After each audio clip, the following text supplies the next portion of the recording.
Cuando la popular plataforma de redes sociales Facebook se lanzó al público en general en 2006, su intención original era conectar a personas de todo el mundo. Su éxito rotundo impulsó la necesidad de la compañía de innovar y crear nuevas funciones y fuentes de ingresos. Facebook tuvo que aprender rápidamente a ofrecer servicios de primera clase a sus casi 2.000 millones de usuarios, algunos por diversión y otros por necesidad. En 2015, Facebook lanzó una función que permitía a los usuarios designar un contacto legal para administrar la cuenta tras el fallecimiento del usuario. Si bien este contacto no tendría acceso a los mensajes privados ni a otra información confidencial del usuario anterior, sí podría gestionar las solicitudes de amistad, los mensajes y otras actividades posteriores al fallecimiento del usuario fallecido. Por una irónica coincidencia, en 2016 la compañía presentó Facebook Live a sus usuarios, brindándoles la posibilidad de conectarse globalmente en tiempo real mediante transmisiones de video en vivo directamente desde sus teléfonos inteligentes. Aquí comienza mi historia. En 2002, cursé un posgrado en la Universidad de Syracuse, Nueva York. Allí conocí a un amigo de toda la vida llamado Jimmy Banks. Estudiamos diseño publicitario y trabajamos juntos en varios proyectos sin fines de lucro hasta que nos graduamos 2 años después. Jimmy era de Boston y yo vivía en Los Ángeles. Con el paso de los años, pasamos de planificar viajes juntos con nuestras familias cada año a un mensaje de texto o una llamada telefónica breve de vez en cuando. Nos habíamos distanciado. Una mañana del verano de 2017, estaba atascado en un atasco en la autopista 405 camino al trabajo en Santa Mónica. Mientras escuchaba Friend of the Devil de Grateful Dead, mi teléfono vibró. No era una llamada, sino una alerta de Facebook Live de alguien llamado Madame Mermaid 94. La conexión era pésima, pero, por lo que pude distinguir, era una voz masculina. Tras un minuto de estática y ruido, creí oír la voz que decía: «Habla Jimmy». Entonces, se cortó la llamada. Intenté reconectarme varias veces sin éxito. Tenía curiosidad por saber por qué me habían avisado de esta transmisión en vivo. Busqué el perfil de Madame Mermaid 94 y, como cientos de otros amigos desconocidos con los que había conectado, efectivamente, estaba conectado con ella, asumiendo que era mujer. Pero no tenía ni idea de quién era, salvo que era la dueña de un grupo al que me había unido hacía un tiempo, dedicado a películas de terror. Supuse que me habían incluido en la sección de noticias como miembro del grupo. Pero la sección era muy extraña. No había nada más que estática y oscuridad. ¿Y por qué creí haber oído el nombre de Jimmy? Llegué a mi oficina 1 hora después. A primera hora de la tarde, tenía unos minutos libres y decidí buscar a Jimmy en Facebook. Casi me caigo de la silla al leer el titular de su cuenta, recordando a Jimmy Banks. Cuando Facebook incluye la palabra recordando junto al nombre de un usuario, significa que la persona ha fallecido y que su familiar más cercano o contacto legal ha proporcionado evidencia de su fallecimiento. Me quedé tan sin palabras y tan confundido que tuve que tomarme el resto del día libre para procesarlo. Después de estar casi 1 hora en el coche en el aparcamiento de un Starbucks cercano, llamé a mi esposa, Rachel. «Hoy vuelvo temprano a casa, cariño», le dije. Ella percibió mi malestar. «¿Qué ocurre? ¿Te acuerdas de Jimmy Banks?», pregunté en voz baja. «Está muerto». «¿Qué? ¿Cómo lo sabes?», preguntó. Hoy fui a su cuenta de Facebook y vi hacía 10 años que no hablaba con Jimmy y acababa de darme cuenta de que no sabía cuánto tiempo había pasado desde su fallecimiento. ¿Has hablado con Jenny últimamente, cariño?, le pregunté a mi esposa. Jenny era la esposa de Jimmy. Ella y Rachel se habían hecho muy amigas y parecían estar en contacto con más frecuencia que Amy y yo. No. Hace años que no hablo con ella. Pero vi que publicó una foto antigua de su boda con Jimmy hace unos días, dijo Rachel. No tengo su número.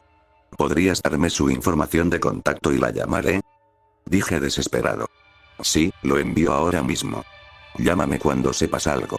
Atascado de nuevo en la 405 camino a casa, reuní fuerzas para llamar a Jenny. El teléfono sonó durante una eternidad. Hola. Soy Jenny Banks. No puedo hablar ahora mismo, pero por favor, déjame un mensaje, sonó en su contestador. Hola, Jenny. Soy Tyler Lee. Disculpen que no hayamos estado en contacto con ustedes en un tiempo, dije, empezando a perder la compostura. Hoy encontré la página de Facebook de Jimmy Y. Hice una pausa. Bueno, solo quería hablar contigo cuando tengas un minuto. Llámame, ¿de acuerdo? Todavía tenía un álbum de Grateful Dead sonando de fondo, pero no me apetecía escuchar Cumberland Blues, que acababa de empezar. Le di al botón siguiente y empezó a sonar Black Moody River, que parecía encajar mejor con el ambiente.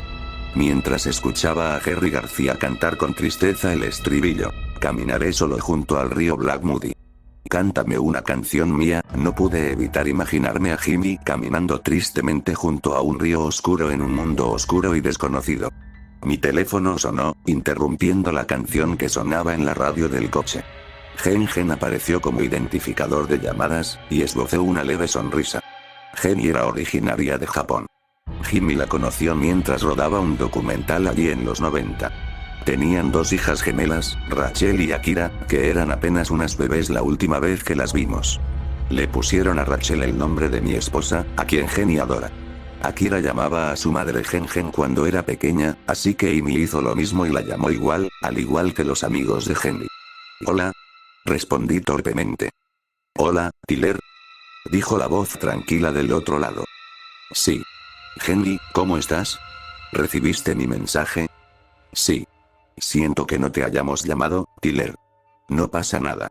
La vida se vuelve loca, dije, intentando romper el hielo. Oye, Jenny, te llamo porque... Dudé. Bueno, ¿cómo está? O sea, ¿dónde está Jimmy? Oí a Jenny empezar a llorar al otro lado. Parecía que no había parado de llorar en mucho tiempo. Se ha ido, Tyler. Murió hace 2 días, sollozó. ¿Qué pasó, Gen? Insistí. Simplemente no se despertó. Sabes que tenía apnea del sueño, ¿verdad?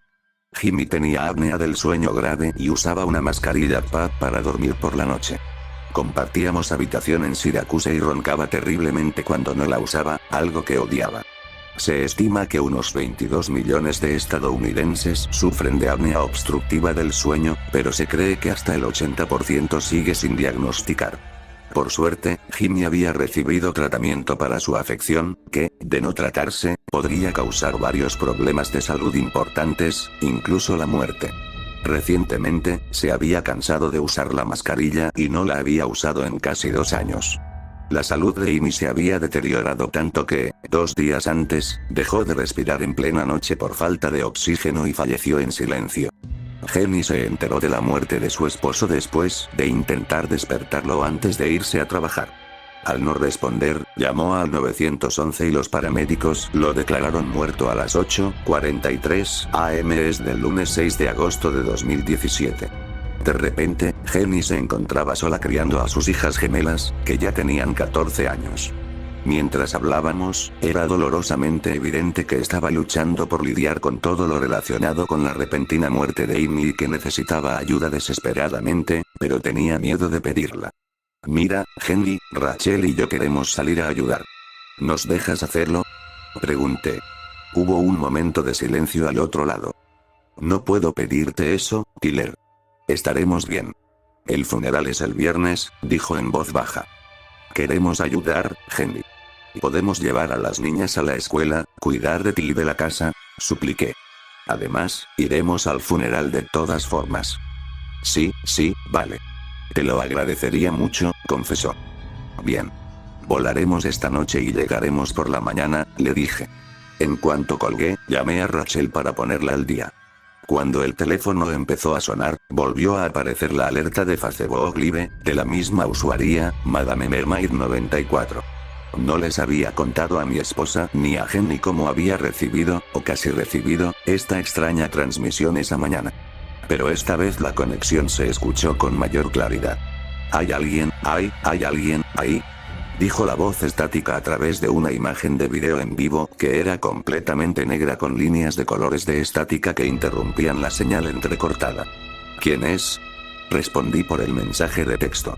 Nadie respondió. Observé la señal oscura consternado durante lo que parecieron minutos, preguntándome quién estaría al otro lado. La voz volvió a sonar, aún más clara. Jenny. Seguida de una larga pausa. ¿Alguien? Oí algo así como un fuerte golpeteo. Pum, pum, y luego una pausa. Luego, otro frenético pum, pum, pum. Tras la segunda ronda de golpes, la conexión se cortó de golpe. Para entonces, ya había salido de la autopista y me había detenido en una gasolinera cerca de Sepúlveda Boulevard, cerca del Getty Center. ¿Qué está pasando?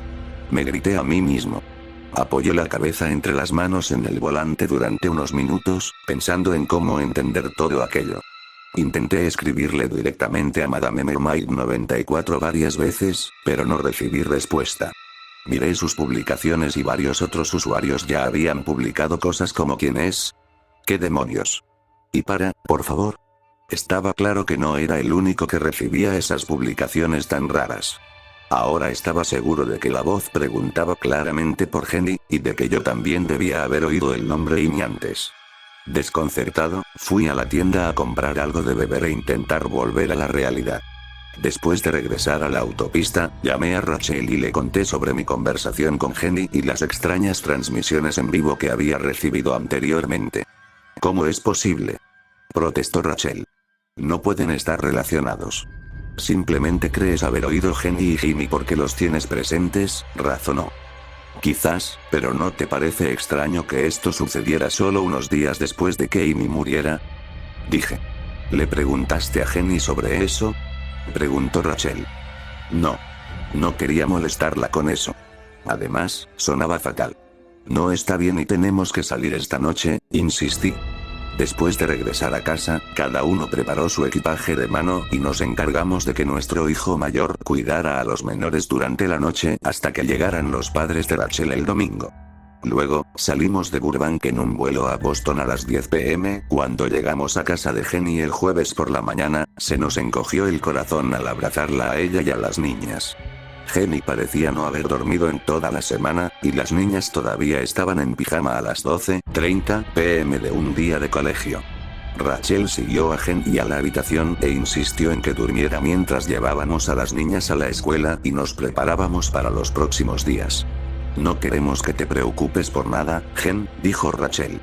Duerme lo que necesites y nosotras nos encargamos de todo lo demás. Gracias, dijo Jenny en voz baja, con lágrimas rodando por sus ojos. Rachel y yo pensamos que Jenny dormiría varias horas, luego se despertaría y querría hablar. Pero recogimos a las niñas del colegio a las 3:30 p.m., las llevamos a comer a su restaurante favorito y volvimos a casa sobre las 9 p.m., y ella seguía dormida. Rachel se sentó en la habitación de las niñas, con ellas hablando de viejos recuerdos hasta casi la medianoche, cuando las niñas se durmieron.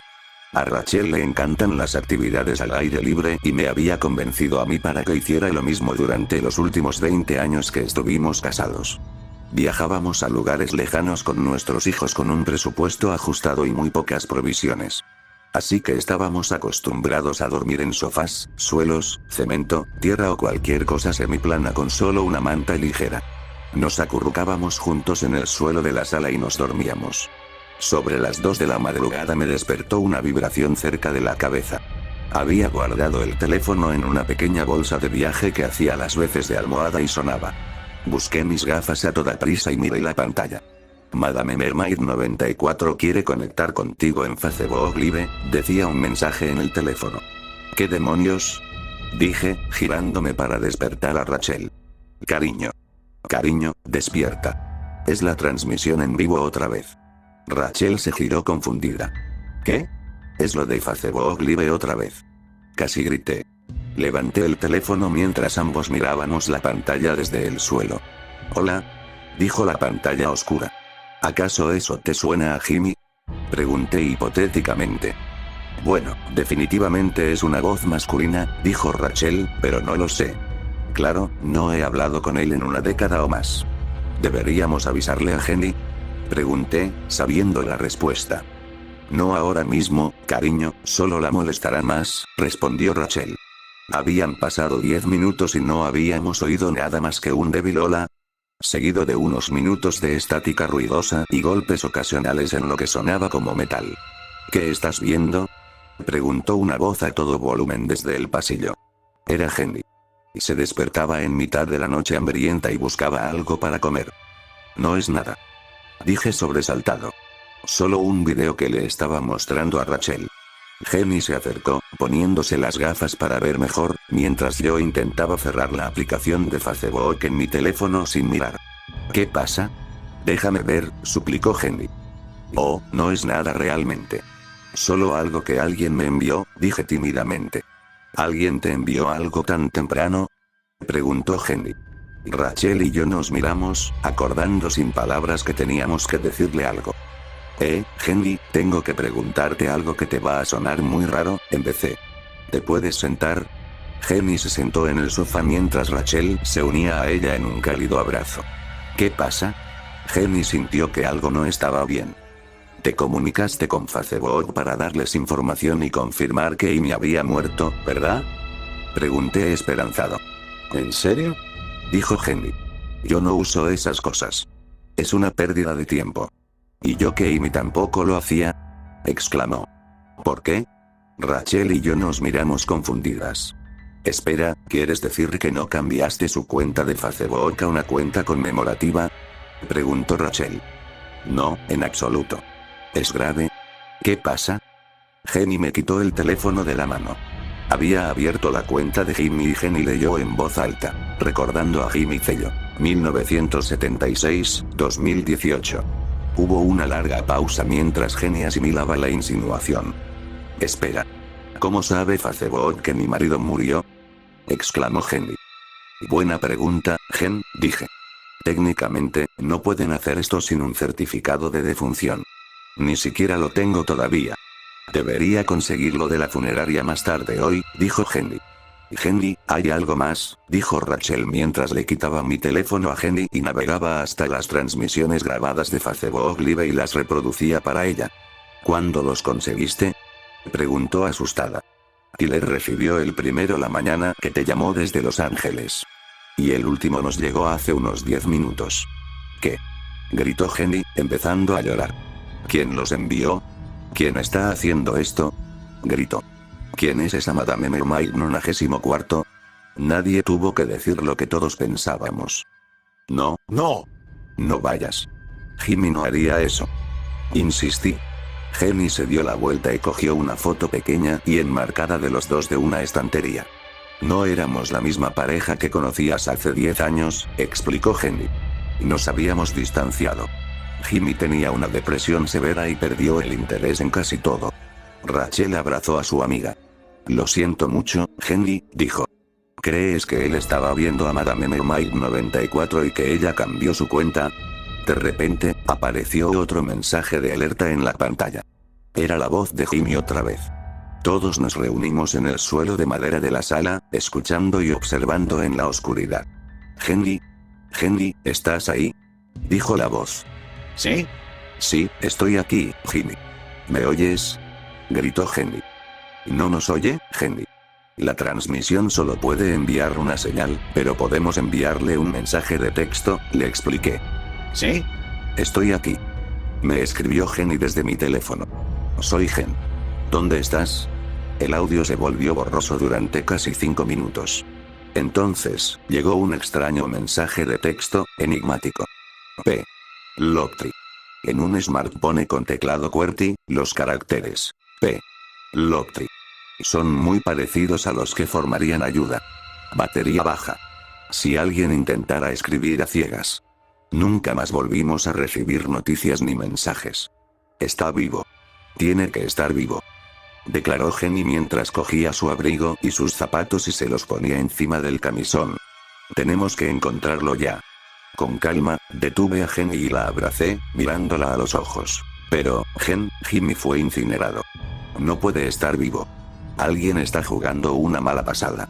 Jenny corrió a la cocina, cogió una nota adhesiva de la encimera y sus llaves, y salió corriendo. Rachel se quedó con las niñas mientras yo seguía a Jenny a su coche en chándal, camiseta y descalza. Yo conduzco. Dije mientras tomaba las llaves y corría hacia el lado del conductor. Jenny marcó frenéticamente el número de teléfono escrito en la nota adhesiva. Era la oficina del forense del condado. Hola, soy Jenny Banks. Mi esposo fue declarado muerto el lunes y necesito hablar con el forense lo antes posible. Es una emergencia. Voy al cementerio ahora mismo. Por favor, llámame en cuanto recibas esto. Condujimos hacia el cementerio donde se celebraría el funeral de Jimmy más tarde ese mismo día. Nos detuvimos cerca del borde de un mausoleo de piedra abierto donde había un pedestal con flores junto a una gran foto enmarcada de Jimmy. Unas cuerdas de terciopelo rojo impedían el acceso a una gran urna de mármol que contenía los restos del difunto esposo de Jenny. Jenny cayó de rodillas sosteniendo la losa de mármol grabada con el nombre de Jimmy y lloró.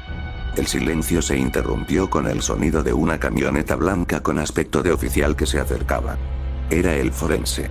Aparcó y corrió a recibirnos. Recibí tu mensaje, Jenny. Disculpa no haberte devuelto la llamada. Parecías muy molesta, así que vine corriendo lo más rápido que pude. ¿Qué pasa? Procedí a explicarle al forense, llamado Ross, lo que había sucedido en los últimos días con respecto a las extrañas transmisiones en vivo de Facebook. La expresión facial de Ross transmitía su consternación mientras agarraba las llaves y nos pedía que subiéramos a su camioneta. Esperen. ¿A dónde vamos? Lo han incinerado, ¿verdad? Protesté. La respuesta silenciosa de Ross parecía contar una historia diferente. Nos subimos a la camioneta mientras Ross corría hacia la morgue del condado. Que yo sepa, todavía no lo han incinerado. Hemos tenido un volumen inusualmente alto de cremaciones en los últimos días y la suya se reprogramó para esta mañana temprano, a tiempo para el funeral de esta tarde, explicó Ross. ¿Entonces sigue en la morgue? Preguntó Jenny, confundida. Sí, respondió Ross, pero es imposible que esté vivo. Firmé el informe del examen. ¿Por qué le hiciste la autopsia si ya sabías la causa de la muerte? Pregunté enojado. En realidad no lo hice, pero es un procedimiento estándar exigido por el Departamento de Salud. Cuando conocemos la causa de la muerte y no hay indicios de algo ilícito, lo llamamos autopsia, que es lo que realizó mi técnico. No se hacen incisiones ni se daña al sujeto, explicó Ross. Llegamos a un edificio anodino en una zona remota del condado. Ross encendió las luces fluorescentes azul verdosas mientras corríamos por los pasillos encalados hacia el crematorio. 2 hombres y una mujer, vestidos con uniformes blancos, trabajaban arduamente preparando cadáveres para la cremación. Ross se conectó a una estación de trabajo y le pidió a uno de los técnicos que recuperara el cuerpo de la cámara 23. La mujer desapareció rápidamente entre las altas filas de cámaras frías, apiladas en 2. Los cuerpos de los fallecidos se almacenaban en estas cámaras a una temperatura de entre 2 y 4 grados Celsius, a veces hasta varias semanas. Desde lejos, oímos un grito repentino de la mujer y corrimos a ver qué pasaba. Sentado frente a nosotros, en la almohadilla negra estéril de la cámara 23, estaba Jimmy Banks, vivísimo. Estaba hambriento, débil y deshidratado. Tenía los brazos y las piernas gravemente magullados por patear las paredes de la cámara metálica. Sus manos también sangraban por rasparse, empujar y jalar con los dedos donde quiera que pudiera agarrarse. La falta de oxígeno en el cerebro de Jimmy ese mismo lunes por la noche le había provocado un coma profundo.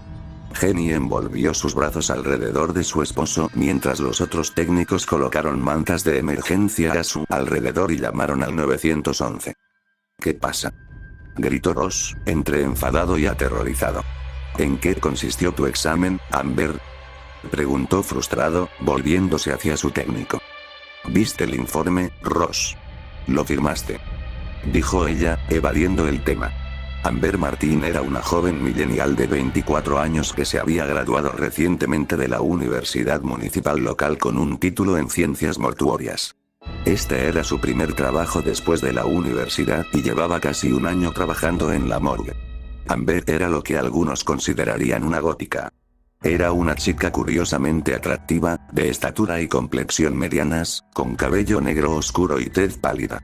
Usaba sombra de ojos oscura y tenía varios piercings y tatuajes, 2 de ellos detrás de cada oreja, diseñados con una especie de patrón palmeado, como las branquias de la criatura de la Laguna Negra.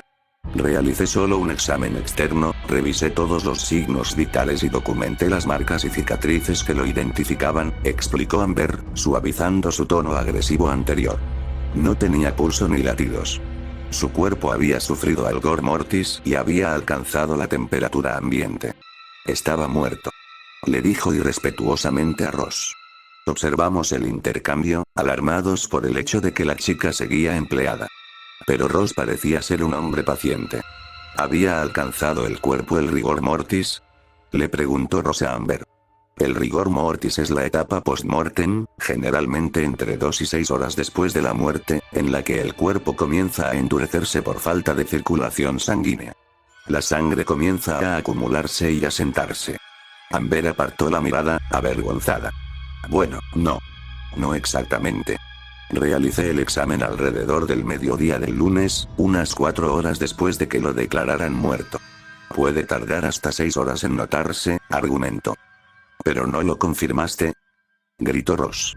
Amber se quitó la bata blanca y la tiró sobre el respaldo de un taburete. Hace calor aquí, bromeó. Nadie rió. Maldita sea, Amber. Has montado un desastre aquí. Nunca me había pasado esto en mi vida, gritó Ross sin tapujos. Debajo de su bata, Amber llevaba una camiseta negra vintage de tirantes de la revista Fangoria. Mi corazón dio un vuelco cuando Rachel me pisó el pie descalzo con sigilo y señaló discretamente el hombro derecho de la chica. Tenía un tatuaje descolorido que decía, Madame Mermaid 94. Ross, ¿puedo hablar contigo en privado?, pregunté mientras acompañaba al forense a una pequeña oficina lateral. Tenemos un problema, señor. ¿Qué pasa, Tyler? Soy tu técnico. Acabamos de notar que Amber tiene un tatuaje en el hombro que la identifica como la usuaria de Facebook de la que provenían las transmisiones en vivo de Jimmy, expliqué. No lo entiendo, dijo el forense. Levanté mi teléfono y le mostré los feeds que había mirado antes. Estas grabaciones provienen de la cuenta de Facebook de la usuaria Madame Mermaid 96. Fíjense en el hombro derecho de Amber. Ross se asomó por la puerta de la oficina, miró el hombro de Amber y se tapó la boca con la mano. Tomó su teléfono y caminó rápidamente por el pasillo mientras hacía una llamada. Para entonces, la ambulancia ya había llegado y se había llevado a Jimmy en camilla al hospital más cercano. Jenny lo acompañó mientras Ross, Rachel y yo permanecíamos en silencio, incrédulos, mientras Ross, furioso, escribía un informe en la computadora. Amber y los otros 2 técnicos revisaban con cautela los informes de los cadáveres restantes. En ese momento, un teléfono empezó a vibrar. Todos comprobamos si era el nuestro. No lo era. El zumbido provenía de la cámara 23. Mi teléfono, gritó Amber, rebuscando por la base de la habitación hasta encontrarlo. Llevo días buscándolo, dijo extasiada. Ross dejó de escribir y se quitó las gafas lentamente, como si pensara, ¿cómo podría empeorar este desastre? Amber corrió a su pequeño escritorio y enchufó el teléfono. ¿Por qué demonios estaba tu teléfono en la recámara de un sujeto?, preguntó Ross. Y, por favor, no me digas que lo olvidaste ahí. Vale, la he cagado, Ross. ¿Es eso lo que quieres oír?, gritó Amber. Eso es lo peor del año, dijo Ross en voz baja. ¿Qué demonios hacías con el teléfono cuando deberías estar concentrado al 100% en el examen? ¿Sabes cómo se ve esto? Los 2 continuaron discutiendo durante unos minutos mientras Rachel y yo permanecíamos incómodamente cerca, presenciando lo que podría convertirse en el peor error post-mortem jamás cometido. El teléfono de Amber se iluminó al reiniciarse tras unos minutos en el cargador. Amber escribió su contraseña y navegó frenéticamente hasta la aplicación de Facebook. Dame eso, exigió Ross. No. No te voy a dar nada, dijo Amber, apartándose de Ross. El forense, un hombre de 60 y pocos años, aparentemente afable, la agarró de la muñeca y le quitó el teléfono. Tras pulsar unos botones, empezó a reproducirse un vídeo. Era una transmisión en directo que Amber había grabado el lunes mientras le realizaba la autopsia a Jimmy. La había transmitido en directo a su grupo de Facebook de fans de películas de terror. Todos la miramos conmocionados. ¿En esto se ha convertido el entretenimiento?, preguntó Ross con sarcasmo. Amber, mejor siéntate. A estas alturas, la niña empezaba a darse cuenta del problema en el que se encontraba. Amber, no solo estás oficialmente despedida y probablemente nunca volverás a trabajar en esta industria. Además, has cometido un delito que probablemente resultará en una demanda sin precedentes por violación de la privacidad y faltas de conducta contra el condado, además de un escándalo mediático. 2 policías llamaron a la puerta. Ross se acercó tranquilamente y conversó con ellos afuera durante varios minutos. Rachel llamó a Jen y al hospital y le contó lo sucedido. Aunque Jenny estaba furiosa, estaba aún más agradecida de que su esposo siguiera vivo. Durante los meses siguientes, se desató una importante demanda. Se descubrió que no era la primera vez que Amber Martin transmitía en secreto exámenes y autopsias en vivo a sus seguidores. De hecho, antes de esta terrible experiencia, había activado recientemente las notificaciones de Facebook que me avisaban cuando los grupos que seguía publicaban algo o transmitían en vivo. Activé esta opción el martes y no recibí la alerta sobre la transmisión en vivo que estaba haciendo con Jimmy como protagonista. Al revisar la transmisión del grupo, encontré varias grabaciones cuestionables que se habían transmitido sin el consentimiento de los sujetos. También se había hecho pasar por los familiares de varios fallecidos y había enviado sus certificados de defunción a varias redes sociales, incluyendo Facebook. Lo hizo con la cuenta de Jimmy y, como muchos otros, tenía control casi total sobre sus cuentas a partir de entonces. Casi un año después, Amber Belinda Martin fue condenada por 17 cargos de suplantación de identidad e invasión de la privacidad. También fue condenada por 2 cargos de asesinato en primer grado, al descubrirse que, en realidad, había orquestado el asesinato de una pareja de ancianos para poder difundir las autopsias realizadas como parte de la investigación. Cumpliría cadena perpetua en la penitenciaria estatal de Massachusetts, sin posibilidad de libertad condicional. Jimmy, Jenny y las chicas vendieron su casa y se mudaron a Los Ángeles. Jimmy y yo dejamos nuestros trabajos en grandes agencias de publicidad y abrimos nuestro propio estudio, creando secuencias de títulos de películas para el inicio y el final en Studio City. Hoy, consideramos a los Banks parte de nuestra familia. Espero no perder nunca el contacto con ellos.